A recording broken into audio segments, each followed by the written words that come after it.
Growing wild in roadside ditches across forgotten corners of this continent lives a plant with a secret. Its milky white sap once treated pain when no other medicine existed. Civil War field medics reached for it when their morphine ran out. Doctors in Poland documented its power when opium was killing their patients. Until 1944, you could walk into any American pharmacy and buy it over the counter. Then it disappeared, not because it stopped working, but because it worked too well without making anyone rich. A painkiller impossible to patent. Medicine that needs no prescription, no refill, no corporate approval. The pain relief industry built itself into an $80 billion machine selling synthetic solutions. And this plant, which eased human suffering for over 2 millennia, got buried underneath. They call it wild lettuce, the forgotten painkiller. Welcome to Scarce Garden. Before we dig into this lost remedy, do me a favor, hit that subscribe button right now. This channel exists to uncover the natural medicines that history tried to bury. And if you're watching, you already know something's not right about how we treat pain today. So subscribe, turn on notifications, and let's explore this together. The Ancient Archives. Our story begins in Egypt, 1550 BCE. Scribes recording the Ebers Papyrus, one of humanity's oldest surviving medical texts, documented a plant they called the god's lettuce. Its milky sap drove away pain and summoned sleep. Fast forward to 77 CE. The Greek physician Dioscorides gives it a formal name, Lactuca virosa, the bitter lettuce. That Latin name tells you everything. Lacta means milk, virosa means potent. Slice open the stem and a white sap weeps out like tears from a fresh wound. This substance is lactucarium. When you dry it, it transforms into a brownish resin that looks remarkably similar to raw opium. Ancient healers called it lettuce opium because of its effects: pain relief, cough suppression, deep sleep, all without the addiction that destroys lives. The plant itself is striking. It shoots up to 6 feet tall, crowned with clusters of small yellow flowers. The green stems sometimes bear purple spots. Jagged leaves run down the stalk, spines along the central vein. Medicine flows through every part, but the sap contains the real power. Romans used it for insomnia, battlefield trauma, chronic ailments.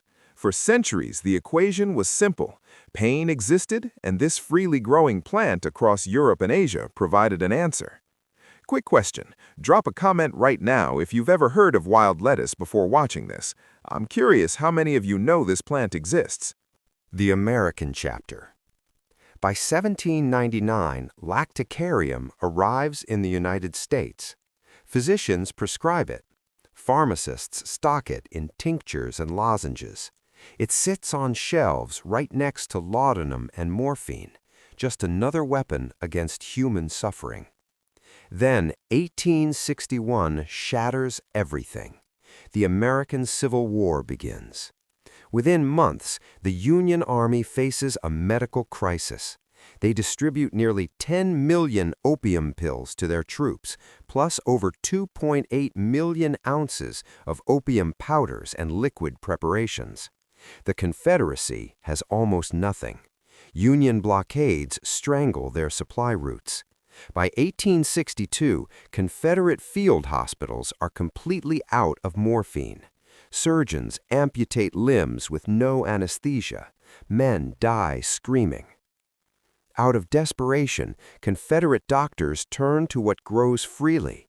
Wild lettuce thrives everywhere: roadsides, riverbanks, abandoned lots throughout the South. These surgeons harvest it themselves. They cut stems, gather the milky sap, dry it into brown resin. And it works. Not as powerful as morphine, granted, but it makes the unbearable bearable.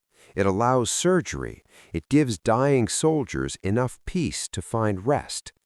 Confederate medical staff document this in their field reports. When morphine vanishes, lactucarium becomes essential relief. One surgeon records that wild lettuce saves more soldiers' lives than any other substitute they discover. The Union observes all of this. When the war ends in 1865, American physicians have learned something crucial. Opium addiction is destroying thousands of veterans. The hypodermic needle, introduced in 1856 and widely adopted by the 1870s, creates an epidemic. By 1895, 1 out of every 200 Americans is addicted to opiates. But wild lettuce shows no such destruction. The European studies. In the 1870s, Polish doctors begin systematic research. They have access to both opium and wild lettuce. They test them side by side on patients suffering from chronic pain, persistent coughs, and severe insomnia. Their findings, published across multiple 19th-century Polish medical journals, are striking. One physician writes that lactucarium's action is weaker than opium, yet free of the damaging side effects. He continues, medical practice demonstrates that in certain cases, lactucarium produces superior therapeutic results compared to opium. No addiction, no respiratory suppression, no euphoria that enslaves people to the needle. If you're finding this valuable, smash that like button. It tells me you want more content like this, and it helps other people discover these forgotten remedies. Official medicine. By 1898, the United States Pharmacopoeia, the official registry of approved medicines, lists wild lettuce right alongside morphine and aspirin. It's standardized, tested, official. In 1911, the British Pharmaceutical Codex adds it for use in lozenges, tinctures, and syrups, as a sedative for irritable cough, or as a mild hypnotic for insomnia. The Serville Company's 1917 medicinal plant catalog describes it as highly valued for quieting coughs and calming nervous irritation, a safe remedy to induce sleep when opium and other narcotics are inadvisable. Remember, this is written when opium and cocaine are still sold over the counter. Wild lettuce isn't some folk remedy. It's official medicine. Doctors prescribe it. Pharmacists distribute it. Patients rely on it. Then the ground shifts underneath. The industry transformation. The 1930s through 1960s birthed the pharmaceutical golden age. Penicillin, sulfonamides, synthetic vitamins, antibiotics that cured tuberculosis and pneumonia for the first time ever. But something deeper changes, the entire philosophy of drug discovery. Pharmaceutical corporations pivot from natural products to synthetic chemistry. Modern laboratories abandon their plant extraction work for molecular modeling and X-ray crystallography. Chemists learn to construct molecules from scratch. Aspirin, synthesized in 1899, barbiturates in 1901, eventually Tylenol in 1955. The advantage? Control. A synthetic molecule can be patented, marketed, priced, and legally protected. Every bottle sold generates profit for decades. Natural medicines cannot. Wild lettuce grows freely. Anyone can harvest it. No patent possible. No exclusive rights. No recurring revenue stream. By the 1940s, FDA authority expands.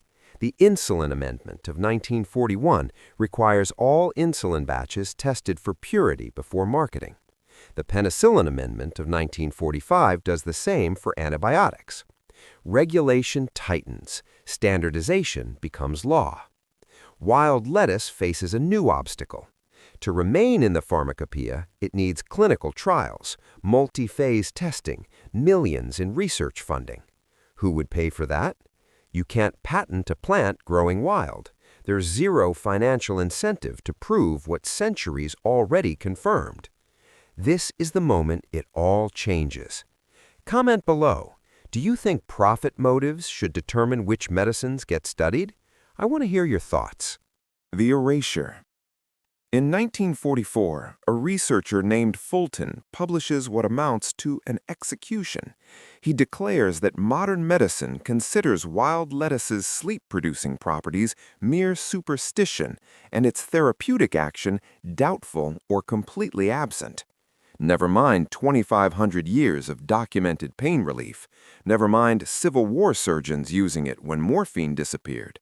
Never mind Polish doctors recording its safety profile.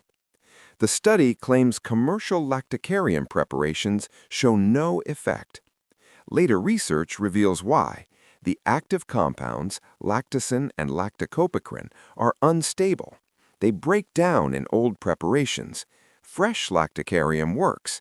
Shelf-stable commercial products don't. But the damage is done. Wild lettuce drops from the pharmacopoeia. Doctors stop prescribing it. Pharmacies stop carrying it. Every physician trained after 1950 never learns it exists. The empire that rose. What replaces it is an empire worth billions. The global pain relief market hits $80 billion by 2023. Over-the-counter painkillers alone generate $30 billion annually. Aspirin dominates. Approximately 60 billion aspirin tablets consumed worldwide each year. Americans alone take 34 billion. Over the past century, 1 trillion aspirin tablets swallowed.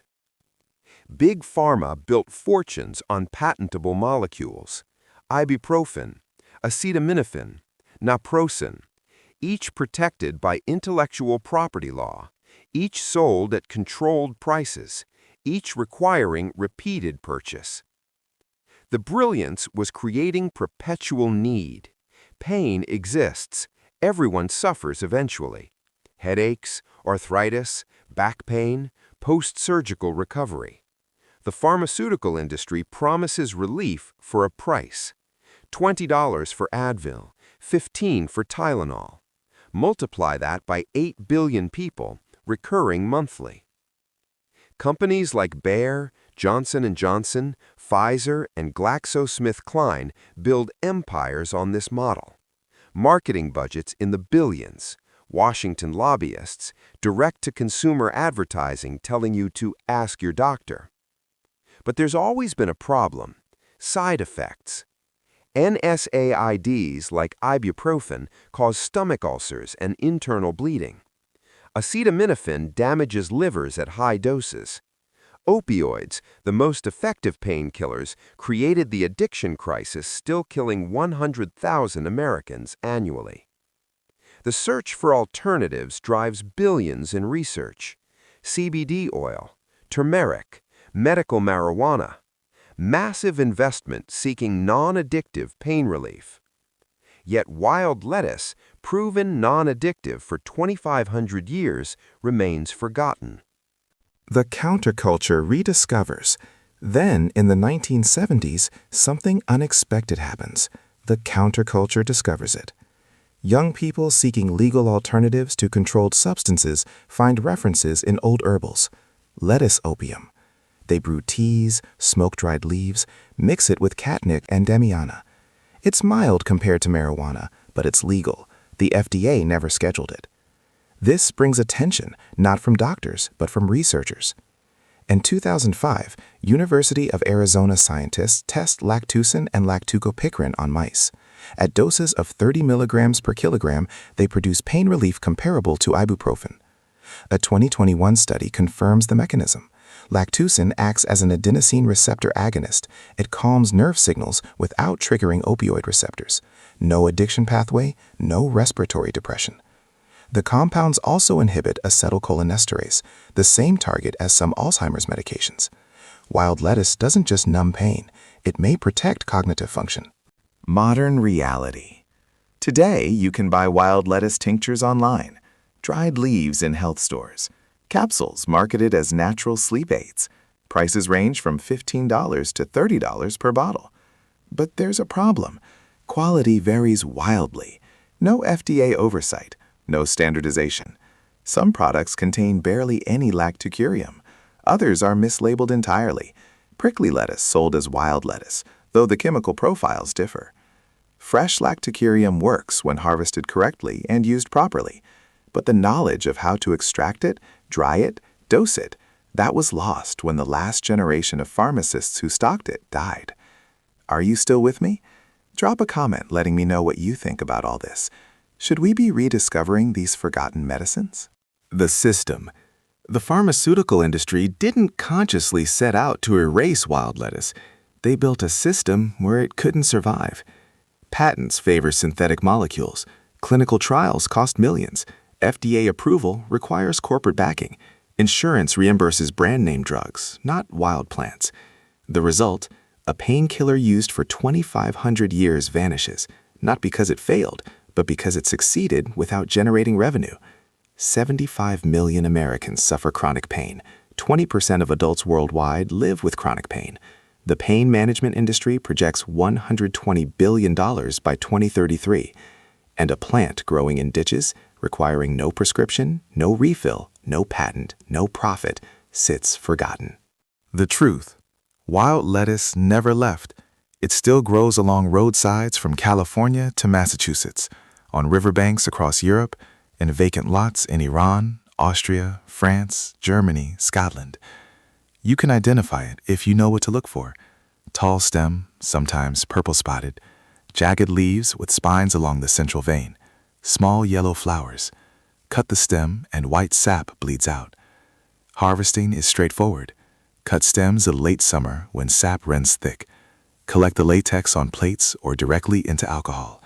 Dry into brown resin or preserve in tincture. Fresh extraction works best. The compounds degrade in old commercial products. Herbalists still teach it. Foragers still harvest it. Small companies still sell it. The FDA never scheduled it. It remains legal to grow, possess, and use. But the medical establishment largely ignores it. Medical schools don't teach it. Doctors don't prescribe it. Pharmacies don't stock it. Insurance won't cover it. The knowledge exists in the margins. Survival blogs, homesteading forums, herbal medicine books, people who remember what their grandparents knew, people who refuse to forget. What they buried. This is what they tried to bury. Not just a plant, but an idea. The idea that relief can grow freely, that medicine doesn't require corporations, that knowledge can pass from hand to hand without a profit motive. The pharmaceutical industry will tell you wild lettuce is unreliable, unstandardized, potentially dangerous. They'll say modern medicine evolved beyond crude plant extracts to precise synthetic molecules. They won't tell you that 25% of current pharmaceuticals still derive from plant compounds.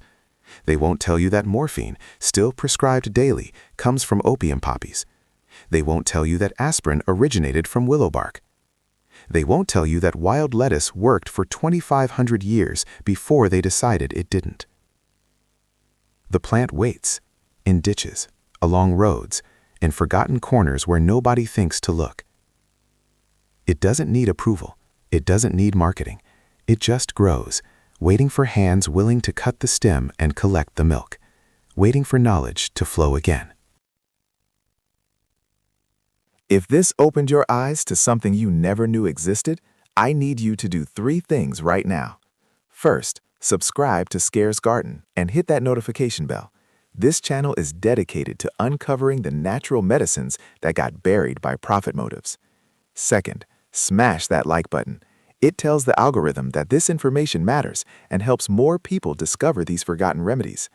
Third, share this video. Send it to someone who's struggling with pain, someone who questions why medicine costs so much, someone who believes there has to be a better way. Every subscription, every like, every share preserves knowledge they try to erase. The next investigation drops soon. Until then, keep questioning what you've been told. This is Scare's Garden. The truth grows wild.